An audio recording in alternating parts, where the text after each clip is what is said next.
सरायकेला के आदित्यपुर नगर निगम का प्रस्तावित अतिक्रमण हटाओ अभियान को लेकर दुकानदारों का विरोध प्रदर्शन को देखते हुए नगर निगम ने तत्काल स्थगित कर दिया है। वहीं उपनगर आयुक्त के समक्ष दुकानदारों ने बेरोजगारी का हवाला देते हुए कार्रवाई नहीं करने का अनुरोध किया।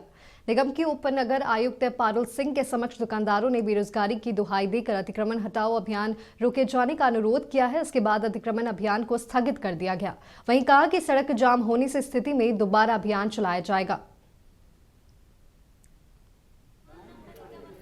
जो एरिया है दिल्ली मार्केट का, इसको हम लोग ने साफ़ सफाई तो करवा दी है, लेकिन यहाँ पे कुछ और प्रॉब्लम्स हुई हैं, जैसे पानी की समस्या है और कुछ मूलभूत समस्याएं हैं। तो वेंडिंग जोन के लिए भी ये डिक्लेयर्ड है। एक बार ये उसका टेंडर भी होने वाला है, एक बार नगर निगम के द्वारा ये कंप्लीट हो जाता है, तभी यहाँ पे इन लोगों के लिए बैठने में सुविधा रहेगी। फिलहाल के लिए जो थाना वाली मेन रोड है उस पर तो बिल्कुल भी क्योंकि जाम की प्रॉब्लम है, तो वहाँ तो बैठना बिल्कुल भी अलाउड नहीं है। किया हुआ है, उसका हम लोग एस्टीमेट बना के चीफ इंजीनियर को रांची में हम लोग भेज चुके हैं।